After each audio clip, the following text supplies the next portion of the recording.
आप देख रहे हैं डार्क फाइल्स। तो चलिए बढ़ते हैं आज की इस कहानी की ओर। कानपुर के पास एक और जिला पड़ता है, हमीरपुर। उसी के पास से एक छोटी सी जगह है जिसका नाम है हिंगोटा। पुराने दिनों की बात है, हिंगोटा का रेलवे स्टेशन केवल नाम ही काफ़ी था। स्टेशन के नाम पर वहाँ एक छोटा सा कमरा बना हुआ था।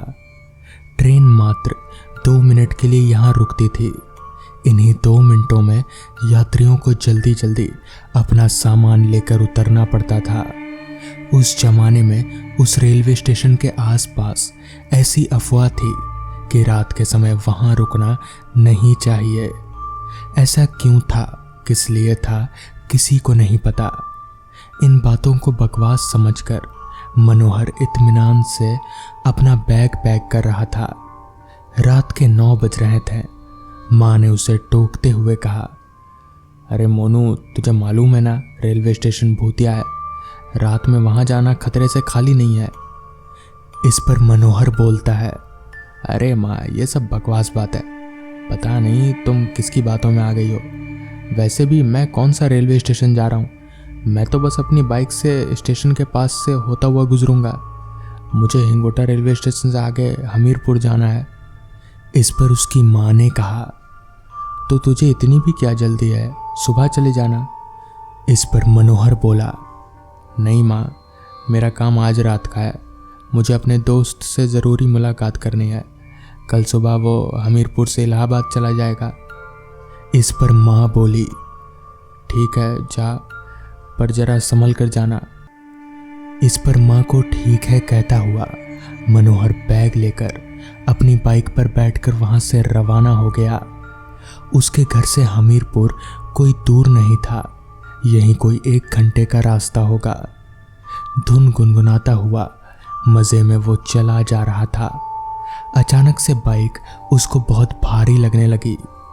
तभी पीछे से किसी ने उसे टोका, अरे भैया रुक जा, तेरी बाइक के दोनों टायर फट चुके हैं। जा पहले इन्हें रिपेयर करा, नहीं तो मुंह के बल गिरेगा।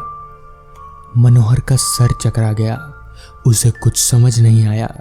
घर से निकलने से पहले तो उसने बाइक को ठीक से चेक किया था, तब तो दोनों टायर बिल्कुल ठीक थे।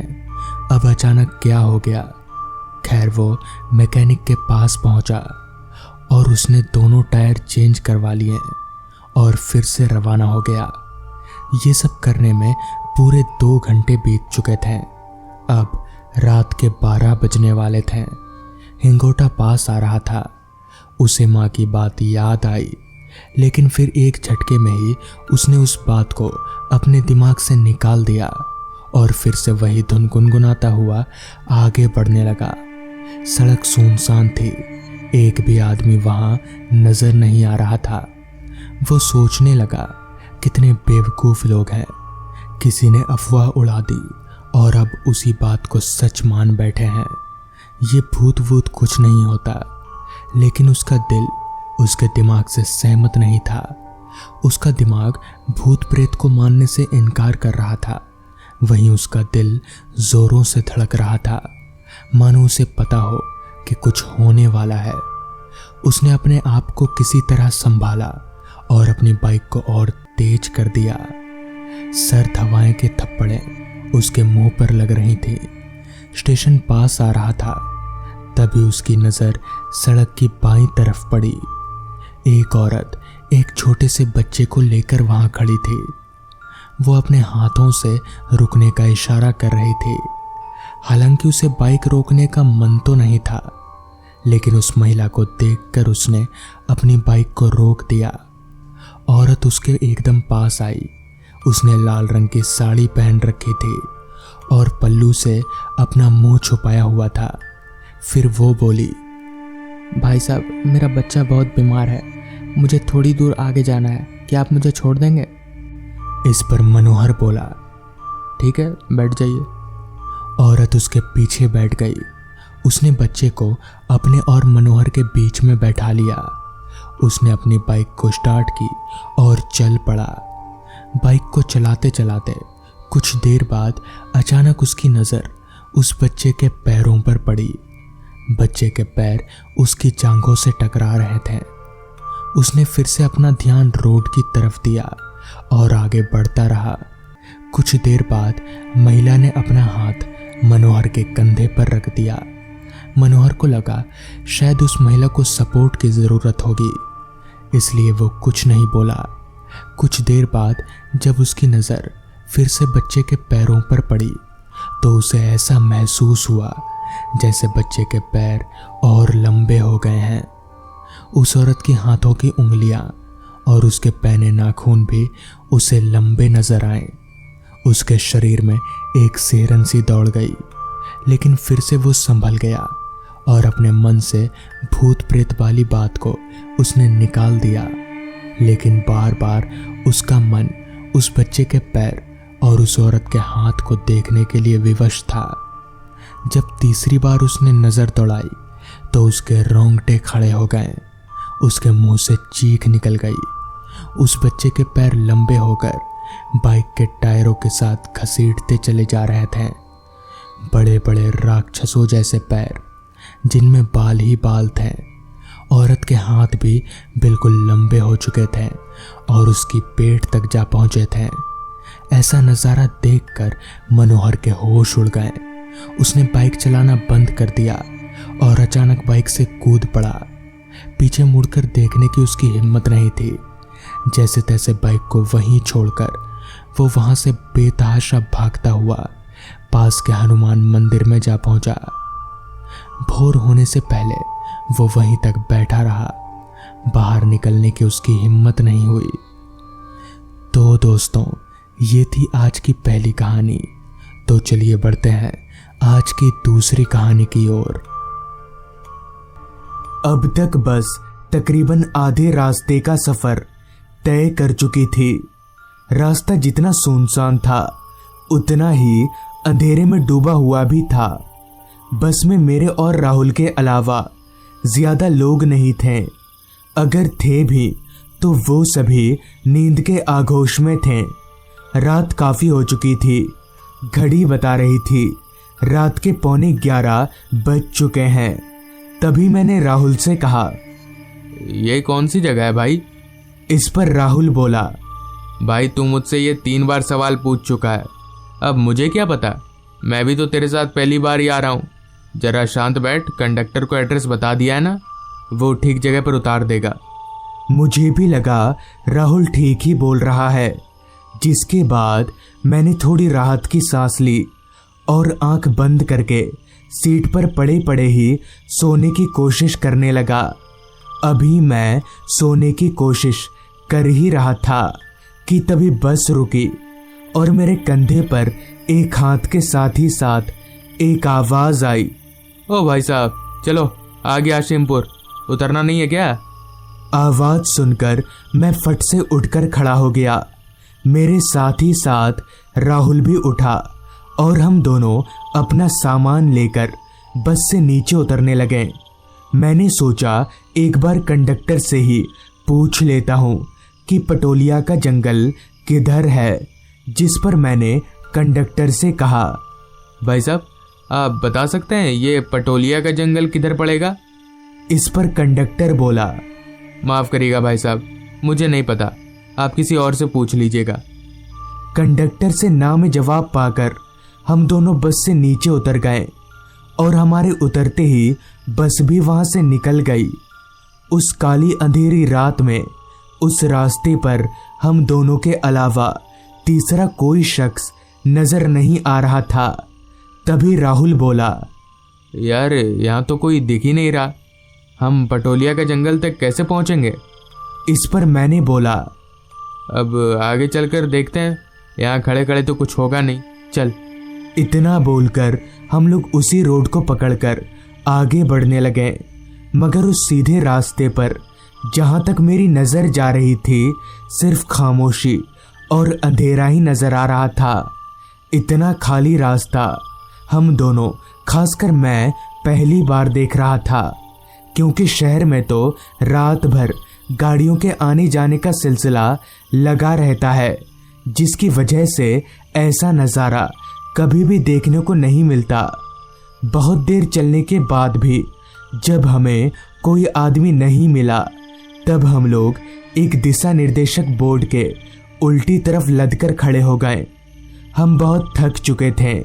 एक तो हमारे हाथों में भारी भरकम बैग थे और दूसरा ये कि हम बहुत चल चुके थे।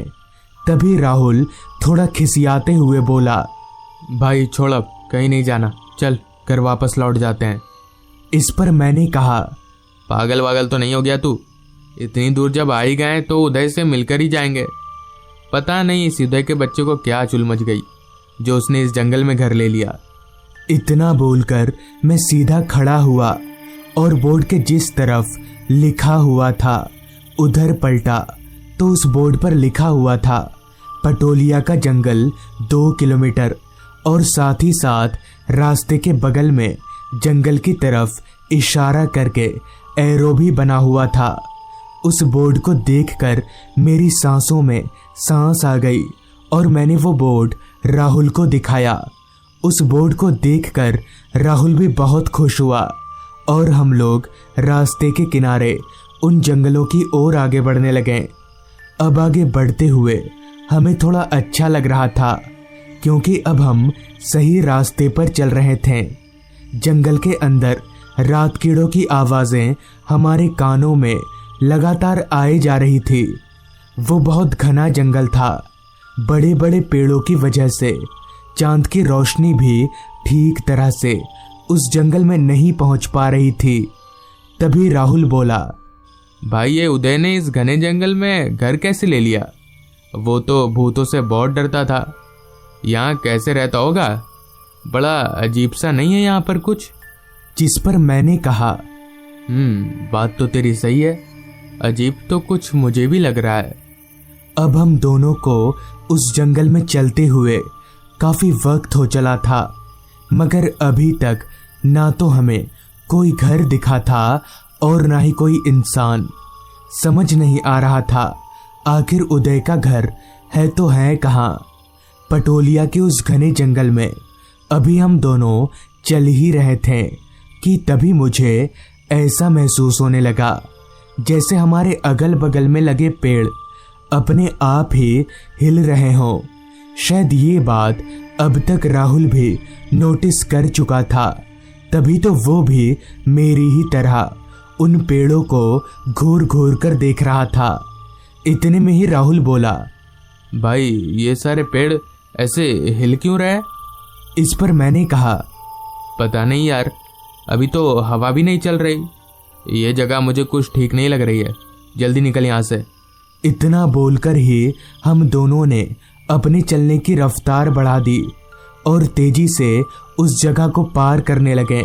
मगर हम जितना आगे बढ़ रहे थे जंगल में लगे सारे पेड़ मुझे हिलते हुए ही नजर आ रहे थे। हम दोनों किसी बड़ी मुसीबत में फंस चुके हैं। ये अंदाजा लगते ही हम दोनों ने चलना छोड़कर दौड़ना शुरू कर दिया। मेरी तो कुछ पल्ले ही नहीं पड़ रहा था कि आखिर ये सब हो क्या रहा है। अभी हम दोनों भाग ही रहे थे कि तभी अचानक ही मेरे मुंह के सामने एक सफ़ेद कपड़ा आ गया जिससे मेरा बैलेंस बिगड़ा और मैं किसी पत्थर से टकराकर ज़मीन पर जा गिरा। मगर जब मैंने अपने आसपास देखा तो वहाँ कोई सफ़ेद कपड़ा नहीं था। मुझे बहुत हैरानी हुई मगर तभी राहुल ने मुझे सहारा देकर उठाया और हम लोग आगे की ओर चलने लगे। थोड़ा और आगे जाते ही मुझे एक छोटा सा घर दिखने लगा। हम दोनों समझ गए कि यही उदय का घर होगा और इस बात की पुष्टि तब हो गई जब हम दोनों उस घर के नज़दीक पहुँचे, क्योंकि उस घर के बाहर एक कुर्सी लगाकर उदय आराम से बैठा हुआ था। थोड़ी देर पहले तक हमारे जिस चेहरे पर परेशानी के काले बादल छाए हुए थे, वहीं अब उदय को देखकर हमने थोड़ी राहत की सांस ली। हम दोनों चलकर जैसे ही उदय के पास गए तभी उसने कहा, अरे आ गए तुम लोग, मैं तुम लोगों का ही इंतज़ार कर रहा था, आओ बैठो। जिस पर मैंने कहा, पर तुझे कैसे पता चला कि हम लोग आने वाले हैं? इस पर उदय बोला, मुझे सब पता है, चल बैठ। उदय के सामने ही 2 और कुर्सियां लगी हुई थी, लिहाजा हम दोनों वहीं पर बैठ गए। अभी मैं एक कुर्सी पकड़कर बैठा ही था कि तभी मेरे नाक में एक अजीब सी सड़ी हुई सी बदबू आने लगी, जैसे आसपास में कोई जानवर वगैरह मर गया हो। जिस पर मैंने उदय से बोला, भाई ये बदबू किस चीज़ की आ रही है? इस पर उदय बोला, बदबू? कैसी बदबू? मुझे तो कोई बदबू नहीं आ रही। तभी राहुल बोला, नहीं भाई, कोई बदबू तो आ रही है ज़रूर। मैं मुर्दाघर में काम करता हूँ और ये बदबू किसी लाश जैसी है। तभी उदय बोला, अरे वो सब छोड़, इतनी दूर से तुम लोग ये सब बात करने आए हो? इस पर मैंने कहा, अच्छा भाई उदय, तू यहाँ अकेले कैसे रह लेता है? डर नहीं लगता तुझे? इस पर उदय बोला, डर नहीं, डर नहीं लगता। इस पर राहुल उदय से बोला, वाह, तू तो बड़ा बदल गया यार, पहले तो तू बहुत डरता था। इस पर उदय बोला, मैं नहीं डरता, पर मेरे इस घर में रहकर तुम लोग डर जाओगे, क्योंकि मेरे घर के उस तरफ एक कब्रिस्तान है जो मेरे घर की खिड़की से नजर आता है। तुम लोग उस खिड़की के पास 5 मिनट भी नहीं बैठ पाओगे। उदय की सारी बात सुनकर मैंने कहा, तू हमें डरा रहा है? ये काम तो हम दोनों अकेले जाकर भी कर सकते हैं। इतना बोलकर अभी मैं उदय के घर की ओर जा ही रहा था कि तभी उदय ने पीछे से मेरा हाथ पकड़ते हुए कहा, रुक, ये टॉर्च ले जा, तेरे काम आएगी। उदय का हाथ बर्फ की तरह ठंडा था, जो मैंने अपने हाथ पर साफ महसूस किया, मगर किसी जिंदा इंसान का हाथ इतना ठंडा कैसे हो सकता है। खैर मैंने उदय से बैटरी टॉर्च लिया और उस घर की ओर आगे बढ़ने लगा। बैटरी टॉर्च जलाकर मैं घर के दरवाजे पर पहुंचा, जो कि बस ऐसे ही बंद था। मैंने उस दरवाजे को खोला और अंदर दाखिल हुआ तो वो सड़ी हुई सी बदबू और तेज हो गई, जैसे वो बदबू इसी घर में से आ रही हो। खैर अपना नाक दाबकर अभी मैं आगे चल ही रहा था कि तभी मेरे चेहरे से कोई चीज टकराई। मैंने जब टॉर्च की लाइट को सामने की तरफ किया तो मैं दंग रह गया, क्योंकि अभी अभी जो मेरे चेहरे से टकराया था वो कुछ और नहीं बल्कि एक इंसानी शरीर का पैर था। वो शरीर फांसी से लटक रहा था। मैंने जब अपनी टॉर्च की लाइट को उस लाश के ऊपर अच्छे से मारकर देखा तो मेरी चीख निकल गई, क्योंकि वो लाश किसी और की नहीं बल्कि मेरे दोस्त उदय की थी। मेरी चीख सुनकर राहुल भागकर मेरे पास आया। उस लाश को देखकर राहुल भी हक्का बक्का रह गया। उस लाश को देखकर अभी हम उस घर से निकलने के लिए पीछे मुड़े ही थे कि तभी अचानक ही हमारे सामने उदय आ खड़ा हुआ। उदय को अपने सामने पाकर हमारे डर की कोई सीमा ना रही। हमें समझ नहीं आ रहा था कि अब क्या करना चाहिए, मगर तभी उदय बोला, मैं तुम दोनों को कुछ नहीं करूँगा, क्योंकि तुम लोग मेरे सच्चे दोस्त हो। जाओ, चले जाओ यहाँ से, ये जंगल ठीक नहीं है। इतना बोलकर उदय वहां से गायब हो गया और साथ ही उसकी लाश भी। फिर हम दोनों उस जंगल से बाहर निकल गए, मगर उदय की मौत कैसे हुई और उस रात वो सब क्या था, ये किसी को भी आज तक समझ नहीं आया। तो दोस्तों, ये थी आज की कहानी। अगर आपको ये कहानी अच्छी लगी हो तो चैनल को जरूर सब्सक्राइब कर लें। तो मैं आपका दोस्त आर्यन जल्द ही मिलूंगा आपसे ऐसी ही एक कहानी के साथ।